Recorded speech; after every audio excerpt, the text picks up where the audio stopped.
Bonjour Jamila, bonjour Nicolas. Bonjour. Bonjour. Merci d'avoir accepté mon invitation. Jamila et Nicolas, vous êtes réalisateurs et vous venez de réaliser un film qui sort aujourd'hui, ça s'appelle Il nous reste la colère, un film où vous suivez, c'est un documentaire, où vous suivez les ouvriers syndiqués ou pas syndiqués qui se sont mobilisés contre la fermeture de l'usine Ford de Blanquefort en Gironde près de Bordeaux.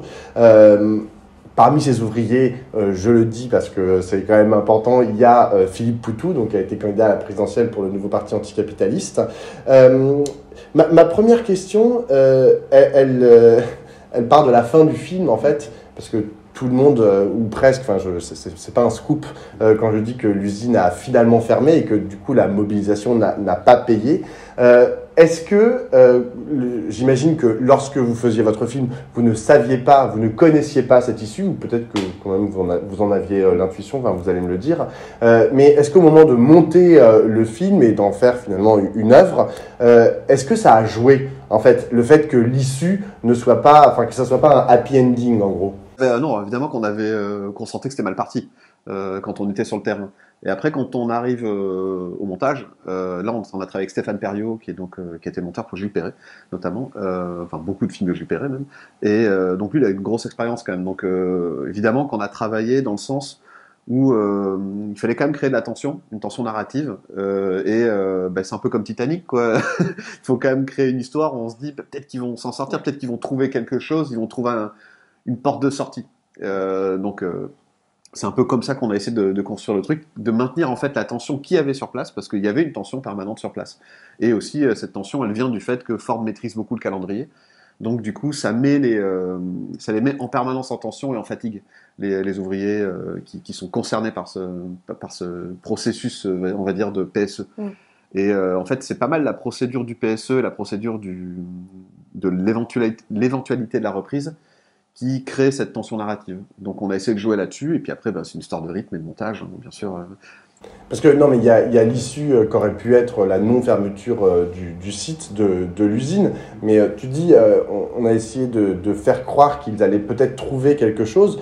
Mais en fait, ils ont trouvé quelque chose. Ils ont trouvé une communauté de personnes. Ils ont créé une communauté de personnes. C'est ce que raconte votre film. Au-delà d'ailleurs des étiquettes syndicales, parce qu'il y a des gens de plusieurs syndicats, il y a des gens non syndiqués, et que tout ça a fait quelque chose. Mais du coup, qu'est-ce que ça a fait? Qu'est-ce que vous avez filmé exactement? Qu'est-ce qu'on a filmé exactement? Alors, déjà, on est parti du point de vue syndical, de l'équipe de la CGT Ford. Hein. Clairement, on n'a pas filmé tous les ouvriers, on n'a pas pu rentrer dans l'usine. Donc, ça a un peu déterminé notre angle de vue. Et puis, tout simplement parce que ça a commencé comme ça. On a rencontré d'abord l'équipe CGT Ford, lors d'ailleurs d'une action 24 heures du Mans, 2016, et en marge justement des mouvements contre la loi travail, la loi El Khomri. Donc nous déjà voilà, clairement on a focalisé sur l'équipe CGT Ford qui effectivement était un peu isolée. Vous voyez bien qu'il y avait du mal à mobiliser les ouvriers. Ils étaient dans une situation un petit peu où le rapport de force était compliqué à avoir aussi avec le ministère donc de l'économie, et donc ils étaient en rapport avec un délégué interministériel. Et encore pire avec Ford, évidemment, qui se rend justement inaccessible en plus et invisible. Donc on était de ce point de vue-là. Donc nous, on les suit dans leur milieu, notamment. Donc on a beaucoup filmé au CE, au comité d'entreprise de l'usine. Donc c'est cette position qu'on a prise. On va travailler les syndicalistes. On les voit travailler au quotidien. Alors, nous, on les a suivis 4 ans, donc on les voyait effectivement souvent aussi travailler au quotidien lorsqu'il se passait pas grand-chose. Mais c'est vrai que le film, parce qu'il fallait bien faire des choix, c'est focalisé sur la dernière année à peu près de leur lutte, donc la plus dure et celle qui est la plus aussi dramaturgique, celle où il y avait effectivement, il se passait des choses tous les jours il y avait une tension. Donc c'est ce qui a permis, pour répondre un peu à la première question, de créer effectivement une narration qui donnait l'impression que peut-être il pouvait y avoir une autre issue, même si elle était effectivement malheureusement perdue d'avance, leur bataille. Pratiquement perdu d'avance, ça crée une tension. Beaucoup de spectateurs lors des avant-premières nous avaient dit, mais justement, pour reprendre un peu l'histoire du Titanic, c'était un peu comme le Titanic, on savait que c'était mort, mais malgré tout, on avait l'impression que peut-être il y avait la possibilité de sauver, il y avait peut-être une petite brèche et la possibilité de sauver l'usine. C'était un peu la position de la CGT Ford et de Philippe Poutou, hein, tout le long on le voit, il y a des fois des moments Par exemple, il y a une réaction de Bruno Le Maire, même s'ils étaient lucides sur l'incapacité du gouvernement et du ministère de les aider, de les sauver. Et il dit à un moment, on va prendre tout ce qui vient, hein, lorsqu'il s'est exprimé Bruno Le Maire pour encourager et dénoncer aussi l'attitude de Ford et encourager les ouvriers. Voilà, donc on était dans cette position-là, cette démarche. Ouais, puis l'idée était de représenter un milieu humain, parce que le syndicalisme, c'est aussi avant tout ça, c'est des groupes humains de gens qui s'entraident et c'est des bandes de potes. Là, on a une bande de potes qui a 13 ans, on va dire, de lutte commune. Ça crée évidemment des liens très très forts entre les gens. Oui. Et même s'il y a des fois, il y a eu des tensions entre eux, des trucs qu'on n'a pas voulu montrer, parce qu'aussi ça aurait... Enfin, même comment filmer ça, en fait, c'est vachement compliqué, parce que beaucoup de ces engueulades, elles se font un peu hors de nous, quand même, malgré tout, s'ils s'engueulent, mais c'est normal qu'il y ait des tensions, vu la situation dans laquelle ils sont mis, ne serait-ce que devoir décider de lâcher des reculs sociaux, par exemple, c'est une question difficile. Donc nous, on a juste évoqué, on est beaucoup dans l'évocation dans ce film, on est beaucoup dans on évoque le truc, on dit que c'est possible, on sent qu'il peut y avoir des tensions entre eux, mais on essaie de pas non plus partir dans le drama, parce que ça sert pas à grand chose et qu'il faut rester sur la narration principale. Mais le groupe, il s'est maintenu, il a pas éclaté, c'est pas parce qu'il y a des tensions qu'ils se retrouvent pas après et qu'ils sont pas potes, quoi. Jamila, tu as expliqué comment en fait vous étiez arrivé à cette usine Ford, mais au fond, pourquoi est-ce que vous avez choisi de la filmer? Qu'est-ce que vous entendez faire avec votre film? Est-ce que vous rendez hommage à ces ouvriers en lutte? Est-ce que c'est pour... en gros, faire un morceau de mémoire en fait de ces luttes à ce moment pendant le quinquennat Macron, etc. Et comment on dit, raconter finalement la désindustrialisation de la France. Est-ce que c'est dans cette perspective-là que vous faites votre film, ou est-ce que c'est juste je sais pas, esthétique, parce que vous trouvez que... Non, mais ça pourrait être ça, parce que vous trouvez que c'est joli, en fait, des ouvriers en lutte, et c'est vrai qu'il y a pas mal de moments... D'ailleurs, je crois que vous le dites dans le film, les fumigènes, c'est joli, quoi. Et genre, une lutte, ça peut avoir des moments jolis. Oui, on va dire que c'est un petit peu tout ça à la fois, bien sûr, après coup, on se rend compte, voilà, on laisse une trace, en tout cas, de leur lutte, même si elle a été vaine et qu'elle n'a pas marché. On aura participé à laisser une trace. D'ailleurs, c'est ce que beaucoup d'ouvriers qu'on a revus derrière ensuite ont apprécié. Mais avant tout, au départ, dans notre démarche, on était curieux, en fait. On avait remarqué, avant de les rencontrer, des tensions. On voyait bien que, on voyait aussi au fur et à mesure des années, depuis notre jeunesse, que l'image des syndicats... Elle était dégradée, 40 ans à peu près de décrédibilisation des syndicats. On avait un peu trop l'habitude d'entendre qu'ils étaient preneurs d'otages lors de grèves. On trouvait que c'était un peu facile de dire ça et qu'ils sont un peu plus que ça quand même. Et on constatait lors des mouvements sociaux contre la loi El Khomri qu'il y avait des tensions. Notamment, il y avait une jeunesse qui était très mobilisée à ce moment-là et qui commençait un peu à réagir à la manière d'organiser un peu les manifestations de la CGT, les tensions avec le service d'ordre. Donc nous, on était curieux avant tout. On a eu l'occasion justement de rencontrer une équipe syndicale plus précisément dans leur milieu, dans leur usine, leur entreprise, et voir comment ils se battent concrètement au quotidien lors d'une situation de menace de fermeture. Donc nous, on y allait curieusement et on voulait poser ensuite un constat en fait sur ce qui se passe, sur ce qui va pas chez les syndicats, qu'est-ce qui fait que ça fonctionne pas. Qu'est-ce qui fait que beaucoup sont résignés ou sont peut-être même méfiants vis-à-vis de l'engagement syndical et même de la possibilité de se mobiliser derrière et d'être représentés aussi par les syndicats. Donc on remarquait justement qu'il y avait un souci aussi de représentation et que souvent ça faisait fuir pas mal les ouvriers et même les employés. Et donc voilà, le but dans le film, c'était aussi de regarder, d'aller un peu plus loin que l'image qu'on s'en fait des syndicats, et de regarder comment ça se passait à l'intérieur, comment ils travaillaient. Donc c'est dans ce sens-là. Et bien sûr, après coup, de rendre hommage aussi à leur lutte, à cette équipe CGT Ford, parce qu'elle est longue, leur lutte. Il y a eu une première victoire. On aurait aimé pouvoir raconter un peu plus leur première victoire. Mais on l'a évoqué dans le film pas mal, mais c'est aussi ce qui nous a attirés lorsqu'on est allé les voir, parce qu'ils ont gagné à une époque où beaucoup d'autres usines fermaient, quoi. Donc, Mais justement, raconter une défaite, est-ce que, parce que c'est ça aussi que vous racontez, est-ce que ça va pas aussi un peu, j'imagine, pour les autres travailleurs et travailleuses qui vont regarder ce film, se dire... À quoi bon se battre? En fait, franchement, à la fin du film, moi, c'est un peu ce que je me suis dit. Je me suis dit, putain, ils se sont battus, ils se sont bien battus. Et c'est-à-dire que tous les outils qu'ils ont utilisés et l'intelligence collective qu'ils ont réussi à créer est assez extraordinaire. mais à la fin, ben, il y a une défaite. Donc est-ce que ça va pas, comme on dit un peu, désespérer Billancourt, votre film? C'est une bonne question. Mais alors pour le coup, pour continuer sur ce que disait Jamila avant, l'esthétique et le politique, c'est complètement lié. Et donc, quand on dit qu'il y a un problème de représentation, je pense qu'il faut à un moment le regarder en face, parce que de toute façon, pour nous, les films incantatoires qui disent c'est super, on va gagner, alors qu'en fait on perd quand même, c'est pas non plus une très bonne idée, quoi. Nous, les films point levé dans lesquels on essaie de masquer la réalité en fait des difficultés du mouvement syndical, c'est pas non plus intéressant. Donc on veut pas faire un film désespérant. Je pense qu'on fait pas un film désespérant, mais par contre on fait un film qui pose les problèmes, enfin en tout cas qui en pose une partie. Et par rapport à l'époque, on est dans une séquence politique depuis 2016 à peu près, où il y a une énorme remise en cause des structures habituelles de lutte. Notamment, même Nuit debout, c'était déjà un début de remise en cause. Des représentations, oui. Mais alors que nous, en plus, on fait ce film parce qu'on se fait un peu chier Nuit debout, et en fait, on va aller voir autre chose, on se dit, on va aller voir des vrais, et puis bon, on a des vrais sous la main, c'est des formes. Donc, on va aller voir ça. mais quand même, il y a déjà une remise en cause. Quand les jeunes arrivent, c'est pareil, c'est une remise en cause. Il est important quand même de se poser la question de l'image qu'ont les syndicats auprès des gens. Parce qu'il y a un problème à ce niveau-là, parce que même les salariés syndiqués, pas syndiqués de l'usine, quand on les voit interpeller leurs représentants syndicaux, ils ont une énorme méfiance, ils ont une énorme défiance même.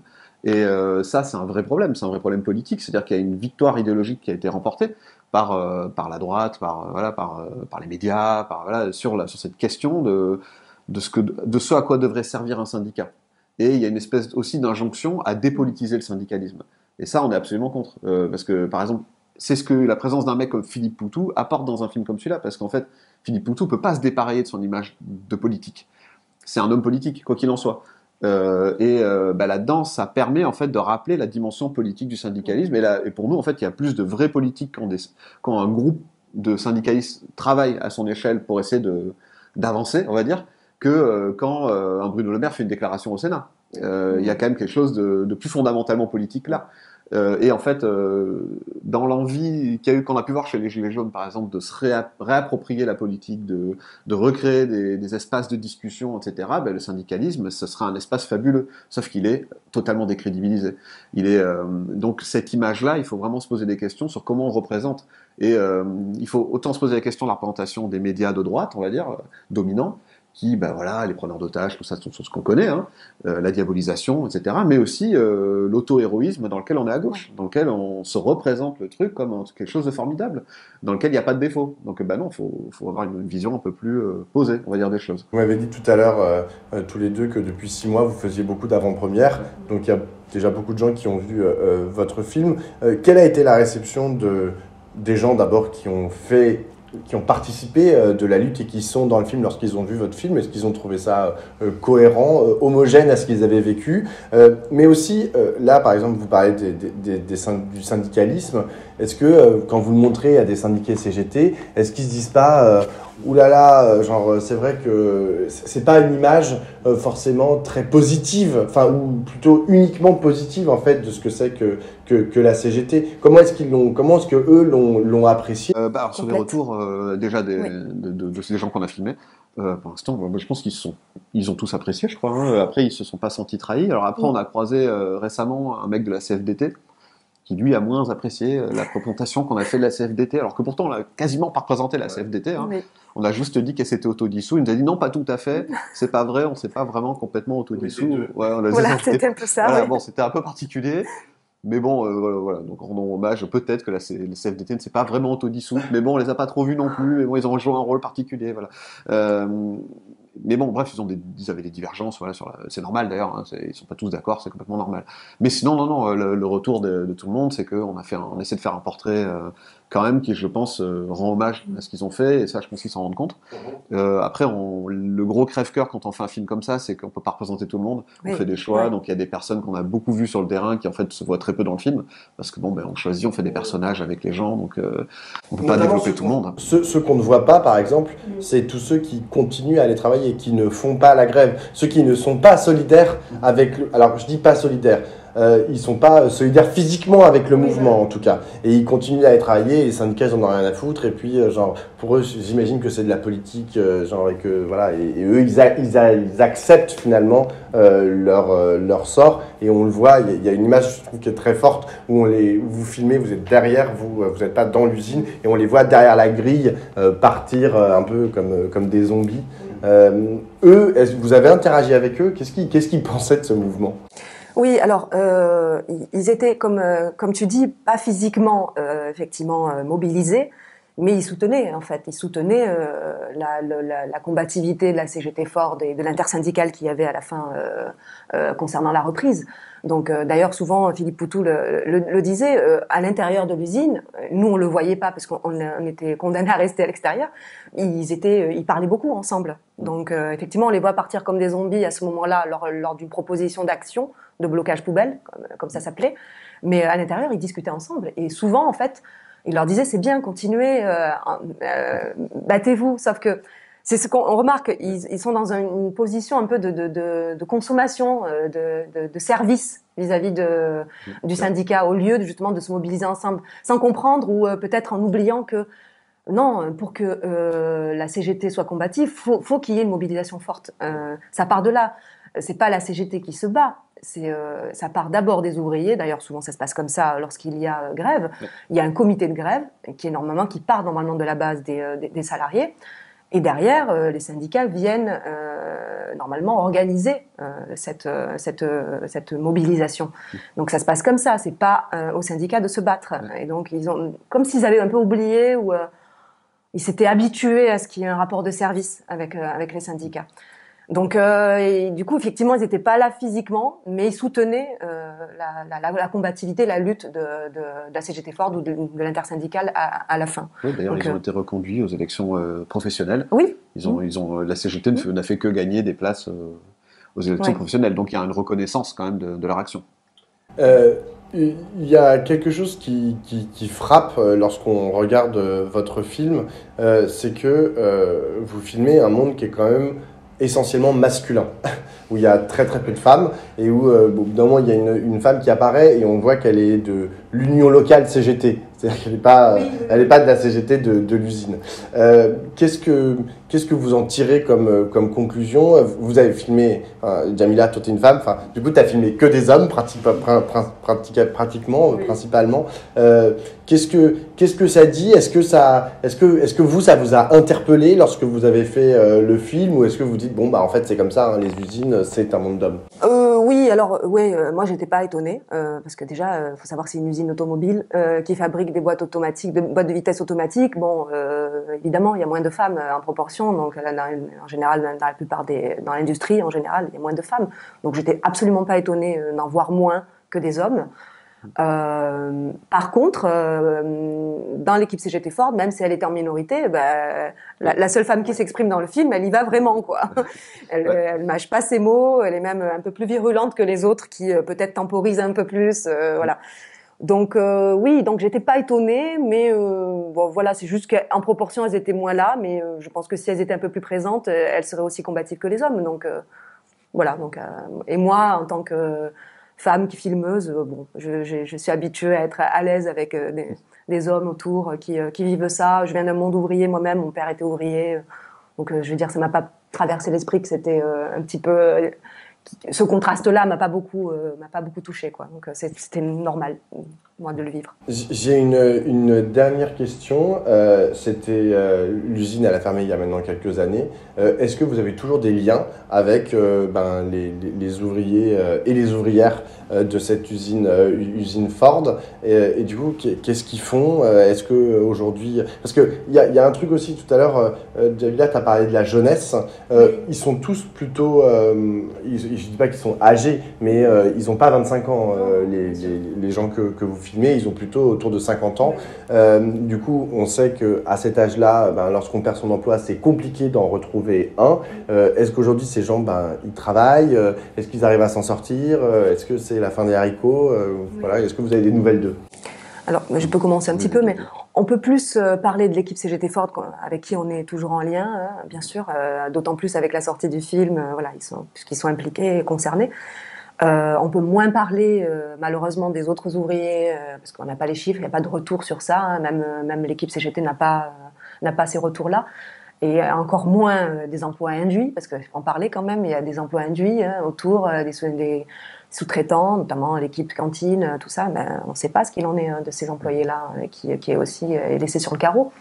Donc concernant la CGT Ford, oui, heureusement, ils ont tous à peu près retrouvé du travail. Pour ceux qui devaient en retrouver, parce qu'il y a une partie des 872 salariés, un tiers à peu près qui est quand même parti en pré-retraite, on va dire que c'est les privilégiés du plan social, parce que du coup ils sont payés, même s'il y a une perte de salaire, ils sont encore payés par Ford jusqu'à leur retraite. Donc, et certains dans la CGT Ford étaient concernés par les pré-retraites, donc 2-3 d'entre eux. Ouais. Mais les autres, oui, ont la plupart retrouvé du travail, bien sûr, moins bien payé. Ça, c'est le drame, c'est le problème. Mais au moins, ils ne sont pas au chômage. Donc, on peut en parler individuellement. On peut parler, par exemple, de Vincent, celui qui est un peu plus virulent, qui était un peu le plus jeune de la bande et qui gueule sur un gars de la CFDT à un moment. Lui, il est conducteur de tram. Comme à une Bordeaux. Vingtaine à peu près d'ex-employés qui sont devenus conducteurs de tram, ils ont été repris par la TBM, là, qui est le truc Keolis, qui conduit le tram, donc pas mal dans les transports bordelais publics, pour le coup, parce qu'il y avait des plans là-bas. On peut parler également de Jérôme, qui lui a complètement changé de branche et se retrouve animateur dans le centre d'animation et directeur même.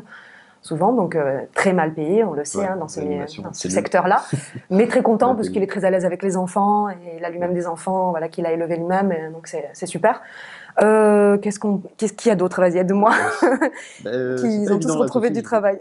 La plupart entre du... Philippe, qui n'a pas été élu président de la République en 2022, malheureusement. Pour nous, il a été élu en 2017. Donc c'est réglé triomphalement au premier tour en avril. Pour nous, il a gagné symboliquement en 2017, on va dire. Mais oui, comme on a pu le voir, parce qu'il est médiatique, donc il y a eu quand même pas mal d'articles sur ça, où il a retrouvé du travail dans le cinéma, donc par l'entreprise qui a distribué notre film, donc Urban Distribution, et qui a employé comme permettant en fait, comment on appelle ça, le hors-média dans le cinéma. Donc en fait, il est en contact avec des associations pour favoriser un peu des projections débats sur des films engagés, politiques, et notamment le nôtre aussi. Il se retrouve protagoniste et en même temps gérant aussi la distribution de notre film. Donc c'est super, donc du coup il est très impliqué là-dedans, et pour lui c'est un peu une continuité, même si c'est un autre secteur évidemment, mais c'est une continuité dans le militantisme, parce qu'il y a une forme de militantisme à essayer de faire voir des films engagés, politiques, et de les rendre visibles aujourd'hui, même malgré le fait que le cinéma soit en crise, donc c'est d'autant plus important de le faire. Voilà, donc oui, donc juste pour plus globalement, la CGT Ford, oui, a retrouvé quand même du travail. Heureusement, ils avaient peur pour certains parce qu'ils étaient très, comment dire, affichés du fait qu'ils étaient délégués syndicaux, et ils avaient peur que ça les grille pas mal dans le fait de retrouver un emploi. Bon, Philippe Poutou, oui, ça l'a grillé un peu pas mal dans l'industrie, donc il pouvait pas. Pôle emploi, pour la petite anecdote, lui a dit, non, on peut pas vous aider là. Il va falloir que vous êtes autonome, vous pouvez vous débrouiller vous-même. Donc, c'était un peu difficile pour lui. Mais bon, tout le monde a réussi à rebondir quand même, heureusement. Après, il y a beaucoup de ils sont beaucoup à ne pas se resyndicaliser. Oui. Ça, c'est important quand même, parce que c'est un truc où ça laisse des traces quand même, ça marque le syndicalisme, surtout les luttes, en fait, c'est vachement difficile. Et évidemment que les patrons ne voient pas ça d'un très bon œil, donc il faut être un peu intelligent, un peu malin, quoi, et en effet, on comprend aussi qu'après un tel combat, ils n'aient pas très envie non plus forcément de retourner délégués syndicaux, et c'est reparti pour remettre une pièce dans la machine. Il leur reste quelques années à travailler avant la retraite, je crois. C'est déjà super d'arriver à trouver un travail après 50 ans. Ils ont réussi, heureusement. Ouais. Eh ben, merci à tous les deux. Et peut-être que le prochain film, vous pourriez, je sais pas, filmer une victoire, une conquête sociale, enfin, genre une victoire, genre une usine qui arrive à rester ouverte. Ce serait, ouais. Et pourquoi pas? On a tous besoin de victoire. On a tous besoin de victoire. On est tous d'accord. Mais c'est déjà une victoire qui est de la lutte. Voilà. C'est une forme de victoire, en tout cas une victoire partielle qui est la lutte. C'est un peu l'idée un peu de notre film à la fin, même si effectivement il a mal fini.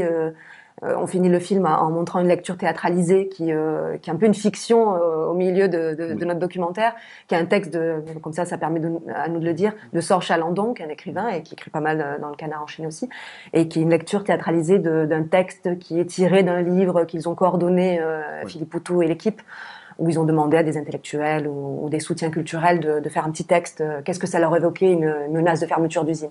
Et le texte de Sor Chalandon qu'on avait préféré dans la liste, qui s'appelle Jour de victoire, montre une victoire en fait, même si en fait elle est faussée parce que c'est en fait un rassemblement après une victoire de foot, de match de foot. Mais on trouvait ça très beau pour quelque part. On a mis un peu de poésie là-dedans. Certes, ça a pas gagné, mais on peut imaginer une victoire. Donc c'est un peu l'idée. Ouais, et que il faut, dans ce texte. Déjà, faut les imaginer les victoires pour commencer. Ouais. Effectivement. Se dire qu'elles sont possibles. Ouais. Pour les imaginer, il faut pas se mentir sur la réalité non plus. Et en plus, dans ce texte, qui est très intéressant, c'est le rapport générationnel. C'est quelqu'un qui dit à son père. Ouais, non, t'en fais pas, c'est bon, t'en fais pas. Et c'était un truc qu'on avait parfois dans l'usine, t'entends, ou même les syndicalistes disaient ça, putain, ces anciens, ils nous voyaient, parce que les anciens, ils ont gagné des trucs, et nous, là, on est en train de... C'est dur, quoi. Ouais. Et ça, c'est une réalité aussi, il y a un rapport comme ça. Le syndicalisme, ça a énormément changé, quoi. C'est plus du tout la même chose que dans les années 60-70, on n'est plus à l'époque des LIP, etc., quoi. Il y a quelque chose le capitalisme s'est adapté, et ils ont appris. Ils ont compris comment reprendre la main. Du coup, il faut renvoyer balancer dans l'autre sens. Voilà.